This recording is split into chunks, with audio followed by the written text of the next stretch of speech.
je vais passer mes 48 prochaines heures à l'armée de terre. Je vais découvrir plein de choses comme piloter un hélicoptère de combat. Je vais découvrir aussi les activités de maître chien et d'autres métiers insoupçonnés de l'armée de terre. Bon, bah du coup je suis arrivé, je suis à Falbourg, je suis au 1er régiment d'hélicoptères de combat et vous voyez, il y a un bâtiment qui est juste derrière moi et je suis pas tout seul aujourd'hui, je suis avec la personne qui va être avec moi tout au long de cette journée pour m'accueillir, je suis avec Paul. Salut Paul, je me permets de te tutoyer, je te check, tu vas bien? Très bien toi? Bah ouais, t'as quel âge toi? Moi j'ai 24 ans. Et ça fait combien de temps du coup que t'es à l'armée de terre? Moi ça va faire bientôt 6 ans, je suis rentré en mars 2018 et je suis arrivé au premier HC en novembre 2022. Aujourd'hui c'est toi qui m'accompagne, tu vas me faire découvrir toute la base. Donc là moi je vais rester 2 jours ici, je connais pas trop, je vais découvrir au fur et à mesure, mais là le premier truc qu'on doit faire pour mon intégration à l'armée, c'est me donner une tenue quand même. Et c'est quoi ici du coup ce bâtiment là? Ça on appelle ça le SM4, c'est le magasin centralisé on va dire, c'est là où on a tout l'habillement. Donc du coup c'est là-bas pour que j'essaye mes fringues. Bon j'ai tout, je vais me changer, là je passe de civil, je suis militaire, j'ai l'outfit, ça le fait non? Les mêmes. Ah non toi t'as pas les mêmes chaussures par contre. Non, on va corriger 2-3 trucs après. Ouais. D'accord. Hop. Après le col, vraiment froid. Et là on est parti là. Là on est parti. Toi, Paul, tu es pilote, c'est ça? C'est ça. Sur NH90 Caïman. Donc c'est un hélicoptère, ce qu'on appelle de manœuvre et d'assaut. Ouais. Donc c'est un hélicoptère qui va nous permettre d'effectuer plusieurs missions comme le transport de troupes, le transport de blessés. Et t'es pilote depuis combien de temps? Alors moi je suis pilote de Caïman depuis 1 an et demi et pilote depuis 5 ans. Mais alors avant tu pilotais quoi du coup? Avant je deviens pilote à la fin de l'auto-école. Et à la fin donc on a notre brevet de pilote et après on part au Luc en Provence qui est la 2e école vers Toulon. Là sur la base il y a combien d'hélicos? Il y a 3 types différents d'hélicoptères. On va retrouver un seul type d'hélicoptère de manœuvre et d'assaut, donc le mien, NH90. Après il y a les hélicoptères de reconnaissance et d'attaque, donc comme la Gazelle et le Tigre. Nous par exemple dans le Caïman on est 4. Ok. Il y a le pilote, moi, le chef de bord, le mécanicien navigant qui est au milieu. D'accord. Et le MOS, membre opérationnel de Soutes, qui lui va s'occuper donc de la sécurité des passagers entre guillemets et qui va s'occuper de nous guider au décollage et au posé parce que c'est un très gros hélicoptère. Je suppose que c'est un peu plus complexe quand même. Un peu plus complexe mais grossièrement ça fait ça. Ok. Ok. Je t'interromps. Je vais faire reprendre direct. On est à l'armée, j'ai les mains dans les poches. Il fait un peu froid donc on va carrément mettre ça comme ça. Donc toujours être bien comme ça, c'est ça? C'est ça. C'est bon, hein. Tu peux rester détendu mais tu vois moi depuis le début j'ai pas le main dans les poches. Oui c'est vrai, c'est vrai. Le but de la journée ça va être de rencontrer différents métiers du camp qui vont nous permettre de réaliser le vol ce soir en hélico en conditions réelles. Et donc c'est le météorologue qu'on va rencontrer en premier, oui. D'accord, bah écoute je te suis. Donc là Paul, on est en voiture. Ah t'as mis le béret? Ouais. Ça fait combien de temps que tu voulais être pilote? Enfin, je veux dire, comment t'es devenu pilote, tu vois? Alors moi, c'est parti d'un rêve de gosse. J'ai toujours été passionné par l'aéronautique, toujours passionné par l'armée. D'accord. Toujours voulu défendre mon pays et j'ai vu qu'avec le bac, on pouvait devenir pilote d'hélicoptère. Et du coup, t'as fait comment? Je suis allé dans un centre de recrutement, un CIRFA. Okay. Un CIRFA, c'est un centre d'information et de recrutement des forces armées. Il y en a un peu partout en France et vous pouvez y aller si vous avez envie d'avoir des infos pour rejoindre l'armée. Ensuite, il y a des tests à passer pendant environ 2 jours pour savoir si vous êtes apte ou non à vous engager. Si ça vous intéresse, vous avez toutes les infos sur s'engager.fr et en description, je vous mets les liens de chaque fiche métier des gens que je vais rencontrer. Et nous, on part voir le météorologue. Il va nous donner donc les conditions actuelles de météo. Est-ce qu'on va pouvoir faire tout le vol et comment on va pouvoir faire le vol. D'accord. Bon, vas-y, on sort. Et donc ça, c'est un organigramme de la hiérarchie, c'est ça? C'est-à-dire que là, la hiérarchie dans l'armée, tout en haut, il y a le président. Ensuite le ministre des armées, les généraux. Puis il y a les officiers avec les colonels, les commandants, les capitaines et pour finir les lieutenants. Ensuite les sous-officiers avec les majors, les adjudants et les sergents. Et enfin les militaires du rang avec les caporaux et les soldats. Bonjour. Salut Alexandre. Vous allez bien? Ça va très bien. Donc Alex, t'es météorologue, c'est ça? Ah ouais c'est ça, donc moi je suis maréchal légger Alexandre du coup comme je me suis présenté. Ouais. Donc je suis ici à la station du 1er HC donc depuis 4 ans. Ouais. Comment ça se passe? Tu décryptes la météo? C'est ça, en gros nous notre mission principale c'est vraiment la sécurité des équipages et donc des pilotes. On a différents instruments qui nous permettent d'observer en temps réel la météo qu'on a ici sur la plateforme. Donc en blanc oui on a les nuages et puis en bleu on a les précipitations. Ok. On a une vision globale de ce qui se passe dans la région et autour de nous. Donc aujourd'hui c'est un petit peu la sauce. Pour ce soir ça va être bon pour vous. Étant donné que dire ça va être compliqué. On a de la pluie pour le reste de la matinée et normalement on devrait avoir quelques éclaircies pour cet après-midi et ce soir. Super. L'écran du milieu c'est quoi? Donc l'écran du milieu c'est spécifique à la prévision, donc tu as l'observation sur la gauche et donc les prévisions au milieu. Et pour les OPEX, donc les opérations extérieures, il faut absolument un météorologue. C'est ça. S'il y a des tempêtes de sable par exemple en Afrique ou des phénomènes tropicaux. Et tu voulais Donc, c'est quoi, tu voulais faire l'armée? Alors de base, moi je suis un grand passionné de météo. Je voulais la météo, mais d'un côté je voulais un truc qui bouge quand même, qui bouge pas mal. Ouais. Et justement, en sachant qu'il y avait cette spécialité donc, de météorologue dans l'armée de terre, c'est ce qui correspondait parfaitement à ce que je voulais. Donc je suis allé au CIRFA pour le recrutement. J'ai posté ma candidature donc, pour l'armée de terre. Et ensuite j'ai été accepté, donc tant mieux pour moi, c'est pile ce que je voulais. Est-ce que moi, voilà, je suis pas forcément, j'ai pas forcément de connaissances là-dedans, j'aurais pu y aller. Oui, bah oui, totalement. Et apprendre. Au centre de recrutement, effectivement, on nous présente plusieurs spécialités. Et la spécialité de météorologue, ça peut être intéressant parce que justement, c'est très spécifique, c'est très scientifique. Et si on aime le côté scientifique, forcément, on va aimer la météorologie pour le coup. Donc là, il y a Paul qui nous rejoint pour que Alexandre, le météorologue, lui explique les conditions de vol pour ce soir. Je vais vous montrer la dernière image satellite. Donc là, actuellement, on a une perturbation qui est centrée sur l'ouest de la France. Ça permet aux pilotes d'hélico d'avoir toutes les informations météo concernant le vol et partir en sécurité. La plaque nuageuse qu'on a là actuellement va avoir tendance à se morceler donc pour cet après-midi et pour ce soir, donc pour vous de bonnes conditions. Le point qui pourra être le plus impactant pour vous ce soir, ce sera donc le vent. On aura un vent plutôt de secteur sud-ouest ce soir, 20-25 nœuds de vent moyen. On aura des rafales temporairement entre 30 et 35 nœuds. J'ai rien compris. Bah écoute, merci Alex. On n'a pas de Tu soucis. permis de t'appeler Alex. Salut. Ok, alors du coup là, waouh, Paul, ça tue, faut que vous voyez ce que je suis en train de voir. Ici, ce sont les hélicoptères.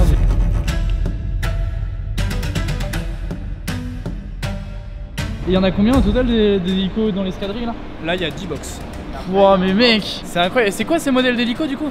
C'est le mien, l'H90 Caïman. Donc on va monter dans cet hélico. Voilà. Extraordinaire. Tu vois, je pensais pas que c'était si grand. Donc pour te présenter, ça c'est pas un coffre, on appelle ça une soute. Ok. Mais globalement, l'idée c'est comme un pick-up, c'est-à-dire que tu vas avoir de la place et tu vas t'en servir pour les missions. En opération, les commandos ils sont assis à même le plancher avec Mais non, ça tue. une ligne de vie qui leur permet de monter et surtout de descendre plus rapidement. Là on a une petite trappe Ok. et là tu as un crochet et ça Ouais. va nous permettre en fait d'accrocher une corde pour pouvoir transporter une charge qui est trop volumineuse par rapport à la taille de la soute. Trop bien. Eh, j'ai trop. Ensuite à l'avant, donc là tu as le cockpit. Donc là il y a le siège du mécanicien navigant. Oh mais mec, il y a tellement de trucs. Le mécanicien navigant, il est au milieu, il n'a pas les commandes. Et lui, il va s'occuper de toucher tous les boutons qui sont à sa portée. Putain, c'est impressionnant, mec. C'est extraordinaire. Bouge pas. D'accord. Bon, on vient de sortir. Et du coup, je suis chaud que tu m'expliques un peu 2-3 trucs là sur l'hélico.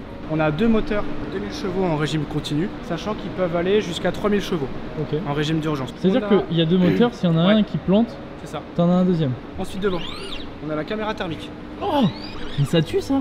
Nous, on s'en sert pour le pilotage et elle est directement reliée à mon casque. Ok. C'est-à-dire que quand je bouge la tête, Mais non, le casque bouge aussi. arrête. Tu vas retrouver le radar météo. Il va nous permettre de capter les cellules orageuses, les pluies, etc. Ouais. Parce qu'on peut évoluer dans les nuages. Et ça, c'est le tube pitot. Le tube pitot, il nous sert à capter la vitesse. Ok. Ensuite, les moteurs qui sont ici. Avec là, il y a le filtre anti-sable qui est monté. Ça, c'est une antenne qui a des portées assez astronomiques. Depuis le Mali, on pouvait capter la France, Ah ouais, c'est impressionnant. qui avait 4000 km de distance. Bon, ça avance bien la journée à l'armée. Il me montre un peu tout, plein de métiers qu'il y a ici. Je peux découvrir plein de trucs. Il me chouchoute franchement. Trop bien. Je suis grave content. Là, je me répète, je dis toujours la même chose, mais c'est ouf l'équipement qu'il y a. Je pensais pas que c'était aussi gros. J'ai qu'une envie là, c'est de faire le vol en hélico. Je connaissais pas l'armée, moi. J'avais jamais été dans l'armée. Et c'est vraiment marrant parce que je découvre plein de trucs. Donc dès que j'ai une question que je me pose, je la demande. Alors oui, là, ça s'inscrit dans un cadre d'un partenariat, dans le sens où l'armée elle communique sur le fait que ils recrutent. Mais de base, c'est un truc que je voulais vraiment faire. En fait, ça a été fait dans ce sens-là. C'est-à-dire que j'ai contacté l'armée il y a quelques temps pour pouvoir faire cette vidéo. Et puis eux m'avaient demandé si c'était possible de parler du fait que l'armée recrute. Du coup, j'avais dit moi dans tous les cas je vais faire cette vidéo, donc autant qu'on bosse ensemble dessus. J'ai continué ma journée. Hop. Bonjour, Ça va? très bien et toi? Donc là, on est à la tour de contrôle. C'est ça. Donc c'est ici qu'on va gérer tous les mouvements d'aéronefs au niveau de la plateforme. Tout d'abord à ta droite, on a ce qu'on appelle le poste sol. Xavier m'explique que le poste est divisé en plusieurs parties. À gauche, le poste permet d'autoriser la mise en route et l'arrêt des hélicos, et celui de droite permet d'autoriser le décollage, l'atterrissage et leur déplacement. Et en fonction de ce qui se passe autour de nous, on va lui dire ok c'est bon on peut y aller ou attends je règle le problème et puis c'est bon. Et ta formation, ça a duré combien de temps? Alors la formation elle a duré 10 mois. Et du coup, à la suite de ça, tu as pu intégrer Après oui, je suis parti à l'école des contrôleurs, j'ai fait 1 an de formation là-bas, on apprend toutes les bases du métier de contrôleur, toute la réglementation. C'est quoi qui t'a poussé à faire ça? C'est précis quand même. Ouais, c'est précis. Alors comment dire, à la base je voulais faire pilote, j'ai été recalé parce que je suis trop grand. Parce que mine de rien en fait contrôleur aérien ça se rapproche d'une certaine manière pas mal du métier de pilote. Bah oui, t'es au contact. Déjà on est au contact des aéronefs, on est au contact des pilotes. Ok, trop bien. Bah écoute, merci Xavier. T'as envie de les mettre dans les poches, hein, les mains? Comment? Oui, j'ai envie de les mettre dans les poches, bien sûr. Mais je ne le ferai pas. Ou lorsque tu ne me verras pas, peut-être que je le ferai. C'est bon, t'es protégé. Il se fait derrière toi. Caché. Donc là, avec Paul, on est en train d'attendre pour aller manger. Là, les gens qui préparent à manger, c'est des militaires ou pas? Oui. Ouais. Donc, ceux qui préparent à manger sont des militaires. Ouais. Après, ceux qui gèrent souvent la cantine, entre guillemets, il peut y avoir des civils de la défense. À l'armée, comme ça, vous pouvez avoir votre chérie, Bien sûr. qui fait partie de l'armée aussi. Bien sûr. On ne peut pas interdire l'amour, donc après, il peut y avoir des rapprochements familiaux si par exemple une des deux personnes est mutée dans un autre régiment. D'accord, ok. Je prends mon plateau. Donc là, on se sert comme au self en gros. C'est bon. J'ai mon plateau. Je m'installe avec Paul. Et bon appétit. Ah, merci, c'est gentil. Toi, du coup, tu vis à Strasbourg. Tu fais tous les jours les allers-retours? Ouais. Puis du covoiturage. Du coup, tu bosses combien de jours par semaine? Lundi au vendredi. Lundi au jeudi, on fait 8h, 17h15. Et le vendredi, on fait 8h, midi 15. Quand t'es en opération, c'est 22 heures sur 24. C'est ça. T'es parti combien de temps? Je suis parti 4 mois. En vrai, j'ai bien mangé. J'ai tout fini. Et toi aussi? Ouais, bien mangé. Ça m'a régalé. Là, avant de monter dans l'hélico pour faire le vol, je vais aller tester le simulateur. Donc c'est parti, on y va. Du coup, je rejoins Lorella au centre de simulation du camp qui me fait visiter et découvrir un peu tous les simulateurs des différents hélicos. Ici, vous êtes sur le plus gros centre de simu des 3 régiments d'hélicoptères en France. Ok. Donc ici, on a fait tous les types de simu. Donc là, ça veut dire que tout le bâtiment, il y a plein de simulateurs partout. Tout à fait. Donc là, on a notre premier simu. En fait, finalement, ici, on distingue 2 types de simulateurs. Donc on a les simulateurs tactiques et les simulateurs techniques. Ici, vous êtes dans le simulateur tactique. Alors moi, du coup, je me suis présentée, mais je suis la chef Lorella. Ouais. Et je suis instructeur sur NH90, préparateur de mission. Et alors, tu instruis du coup sur ces simulateurs-là? Alors oui, je peux être amenée à instruire sur ces simulateurs-là, mais moi, je suis vraiment spécialisée sur le Caïman, du coup, qu'on verra juste après. Là, c'est un cockpit. Donc ça, c'est considéré comme un cockpit. Donc là, devant, place pilote, et à l'arrière, place chef de bord. Donc là, ce qu'on peut voir, c'est que c'est vraiment basique. Ce sont pas les vraies commandes, ce sont vraiment des joysticks comme on peut retrouver finalement à la maison. Parce que le but, ce n'est pas de regarder comment le pilote justement, mais c'est plus côté tactique. Ah, là, on parle français là. Là, ça a l'air d'être un gros simu. Ouais. Ok, et donc ça, c'est le simulateur. Ça, c'est quoi l'hélico? Le Tigre. Le Tigre. Donc le simulateur EPSA, donc qui est le simulateur Gazelle. Ce simulateur, c'est un vrai hélicoptère qui a été coupé en 2 et on a juste mis de l'électronique à l'intérieur. Donc voilà. Et là maintenant, on va aller voir le Caïman.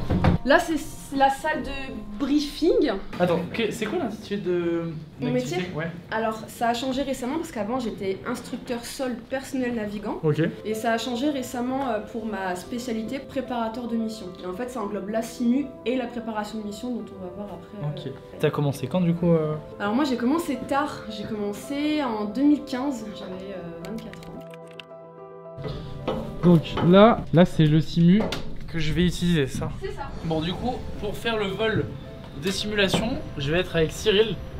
Je te pointe du doigt, vraiment. Je suis horrible. Cyril, qui est pilote, comme Paul que vous avez vu tout à l'heure. Là, je vois qu'il y a un casque. Ce casque-là, c'est une pointe de techno, on est d'accord? Tout à fait. Donc là, c'est la grosse différence que tu as entre un hélicoptère ancienne génération et nouvelle génération.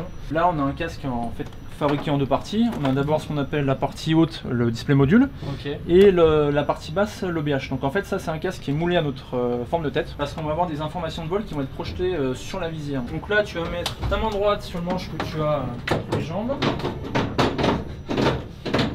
Coquin. Pas d'autre terme. Donc là, je mets de la puissance, tu vois, je monte le pas général à gauche. Voilà. Et là, maintenant, on est en station en état de vol. Donc tu vois, là, pour avancer, je pousse tout simplement le cyclique que tu as avec ta main droite vers l'avant. Donc là, tu vois, t'as le tigre que t'as juste devant toi, là, c'est le Rana qui pilote. Et là, c'est toi qui pilotes aussi. Hein. Tu vois, la particularité du vol d'hélico dans la latte, c'est de voler bas et vite pour s'affranchir d'ennemis, pour se cacher au maximum. Donc c'est pour ça que là, le tigre, il est descendu, nous on fait pareil. Tu vois, là, il y a la colline qui remonte un petit peu, donc tu peux dire, bah, si t'as un peu d'ennemis à droite ou à gauche, et ben, physiquement, tu vas être caché d'eux, quoi. Donc tu vois, là, on est à 30 pieds, donc ça fait 10 mètres d'altitude à peu près. Genre là, je veux me poser là, tu vois, dans les sapins. Ouais. Tu vas devoir tirer le manche avec ta main droite vers toi. Voilà. Parce qu'en fait, nous, on va mettre l'hélico comme ça et en fait, ça va nous arrêter si tu veux. Là, on va mettre le frein. Voilà. Bon, là, il y a un peu de dévers, c'est-à-dire qu'on penche un peu vers la gauche, mais non, il est bon. Ok. Là, tu vois, le simule l'ouverture de porte, ça veut dire qu'ils ont ouvert les portes derrière pour embarquer les gens. Ça s'affiche ici au voyant d'ordre. Et là, tu vois, elle a éteint le voyant, donc c'est-à-dire que les portes sont fermées. Et là, on peut redécoller. De toute façon, si tu veux t'arrêter là ou. Non, mais je pense que je vais m'arrêter là. Tu veux t'arrêter là, ça roule. Donc, du coup, là, pendant que moi je faisais le vol, Oui. à un moment, t'as ajouté des trucs, des éléments. De toute façon, c'est mon cœur de métier aussi. Hein. Il y a ma séance, je reste pas toute seule ici. L'équipage qui est devant ne reste pas dans sa bulle non plus. Genre, C'est un échange entre En gros, nous. par exemple, il te dit mets-moi une panne d'hélico. Tu peux lui mettre une panne d'hélico. Oui, d'ailleurs à Paris, la ville de Paris, il y a vraiment la tour Eiffel en plus. C'est vrai Oui. On peut voir. Ça vous montre aussi qu'on a tout l'environnement de la France. Hop là, tour Eiffel. Toute cette interface est reliée directement à la séance. Donc tout ce que je fais ici comme modification, c'est du direct en face pour le pilote. Tout ce qui est le kérosène aussi, je peux en rajouter à la demande. La météo aussi. C'est pour ça qu'on a aussi dans ma formation une formation météo. Ok, hyper intéressant. Ouais. Moi, comme je disais, je suis pas du tout informatique à la base, mais j'étais une grosse gameuse quand j'étais jeune. Au fur et à mesure, j'ai arrêté parce que les études font que je pouvais moins jouer. Et du coup, quand je suis ici au SIMU, bah, ça me permet un petit peu de jouer. Il faut aimer l'environnement un peu solitaire, parce que même si on est dans une console et qu'on est avec l'équipage, malgré tout, on est seul face à nos PC et à nos écrans. Donc, il faut quand même aimer un peu ce côté-là. Ok. Bon. Là, je viens de retrouver Paul et cette fois-ci, on va embarquer dans le vrai Caïman. C'est-à-dire que ce que je faisais dans le simulateur, on va le faire dans la vraie vie. Oh, il y a un peu de vent là. Un peu, ouais. C'est extraordinaire, je suis trop content.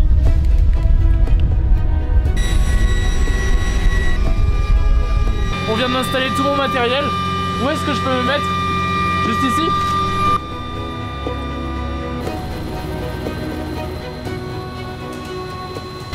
On s'apprête à décoller les mecs. Les conditions, elles font que j'ai l'impression de faire partie des opérations spéciales. C'est très bizarre comme sensation. La folie, on décolle. C'est pas un vol qui est très long, mais le but c'est de connaître les sensations d'un vol en hélico de nuit.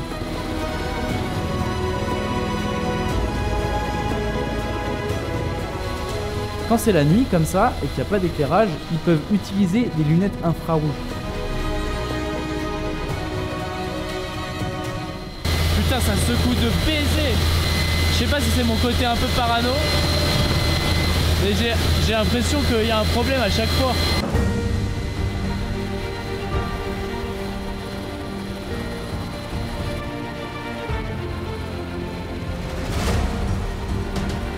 Après 30 minutes de vol, c'est bon, on atterrit enfin.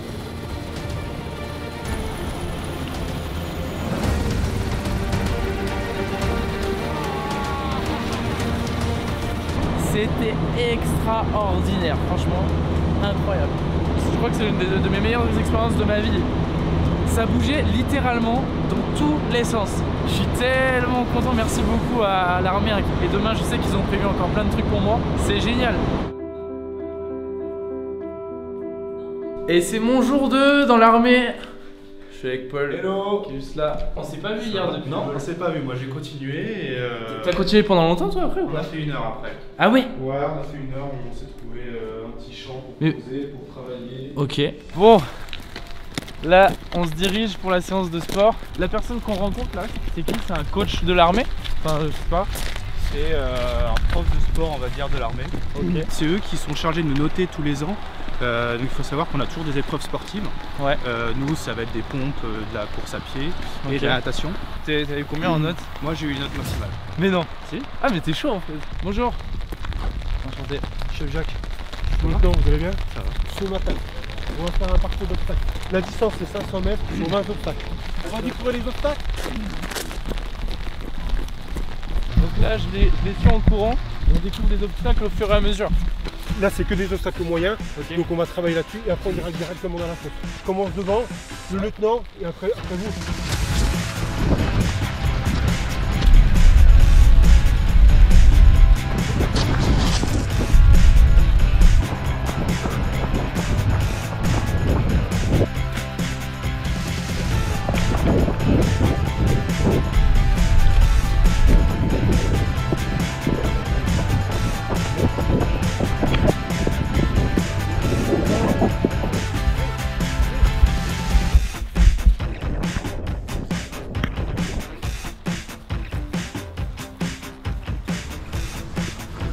On a fait une dizaine. 10.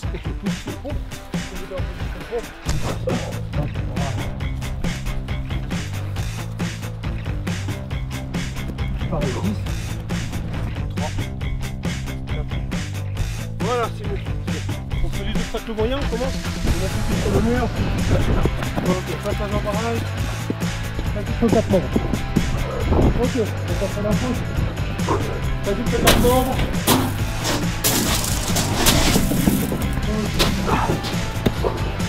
On laisse ça, on va éviter.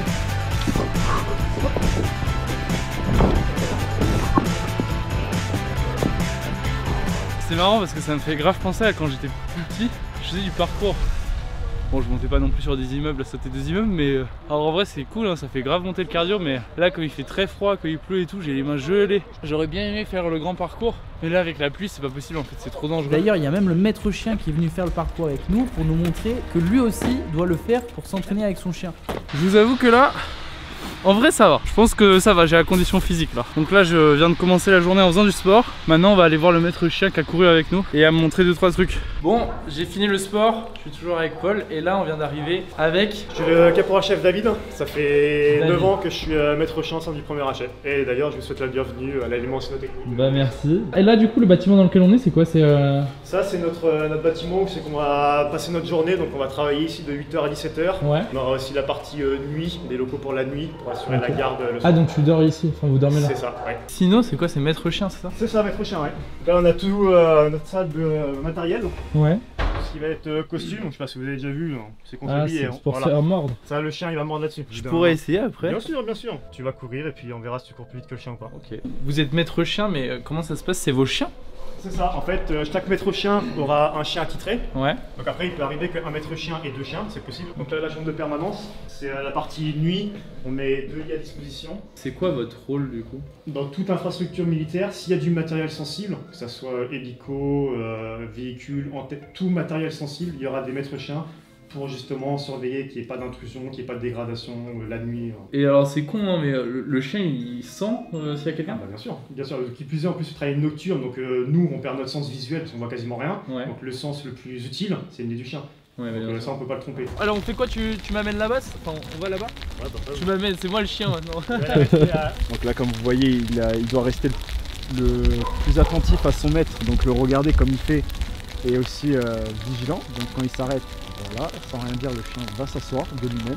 Pour que vous vous rendiez compte à quel point ça fait peur, regardez ce que ça fait d'avoir un chien comme ça qui vous saute dessus en aboyant.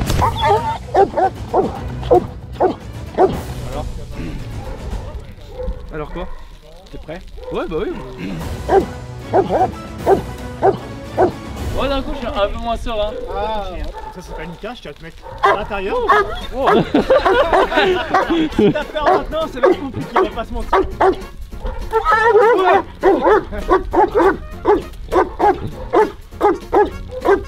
Essaye d'être plus rapide que le chien. Non j'ai pas envie.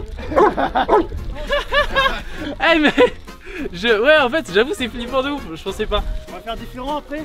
Tu vas te mettre... tu vas l'envoyer sur WAM. Voilà. Là, pas de douleur. Non. Voilà. Tu peux même lui caresser le crâne si tu veux maintenant. Non. Si. Non.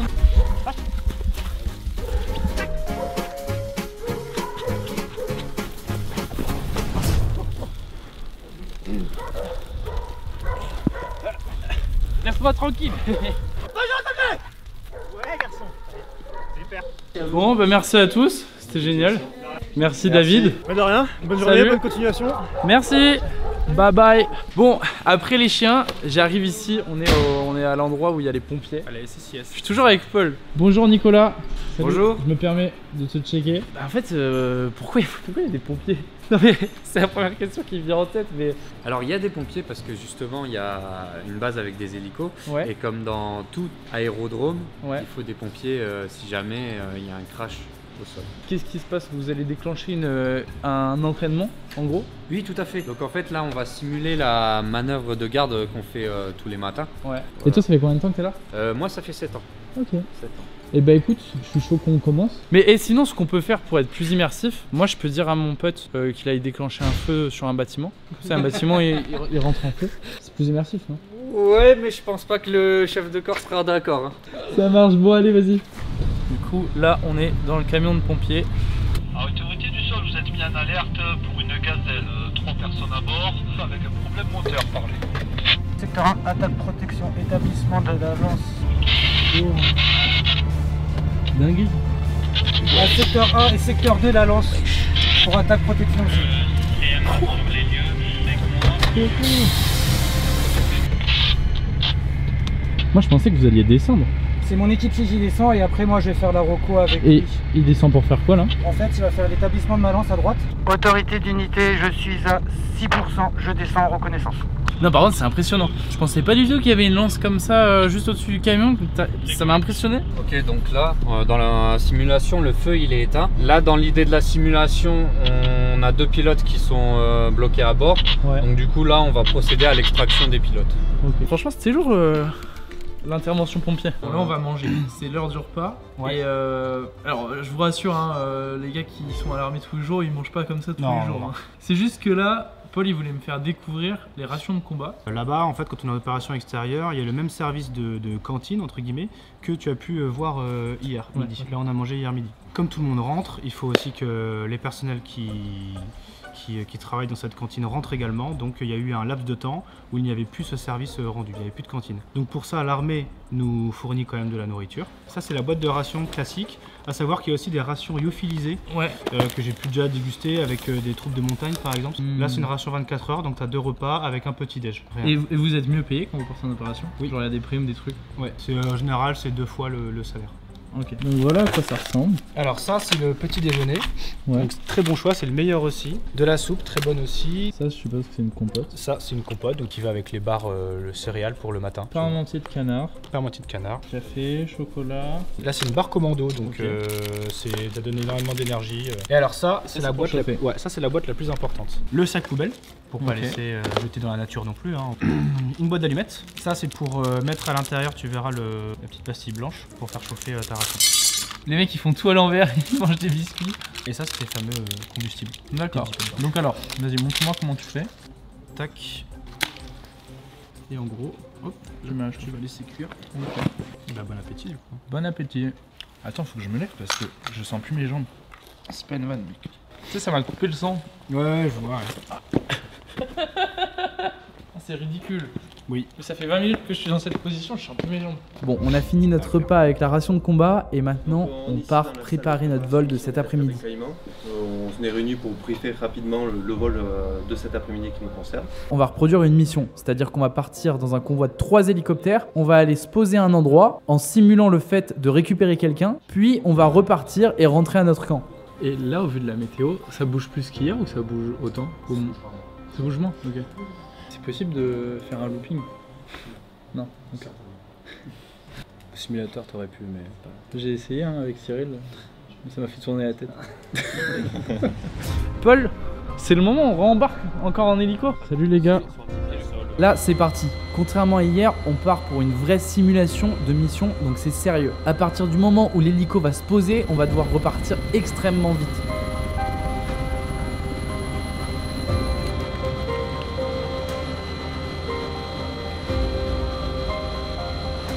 Je suis en train de parler avec les pilotes et je leur ai demandé si je pouvais avoir le droit de me lever. Et normalement, là dans quelques secondes, je vais pouvoir me lever. Au-delà du fait que tout ça soit magnifique, j'ai eu la chance de pouvoir me déplacer dans l'hélicoptère. J'ai pu aller au plus proche de la porte qui était ouverte et même mettre ma main pour sentir l'air.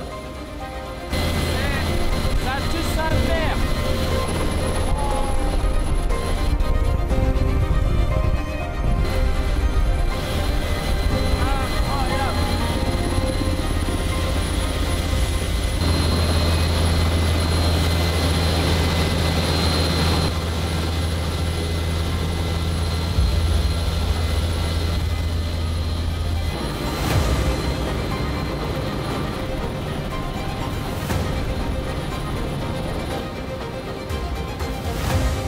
C'est bon, la mission a bien été effectuée, on peut rentrer au camp.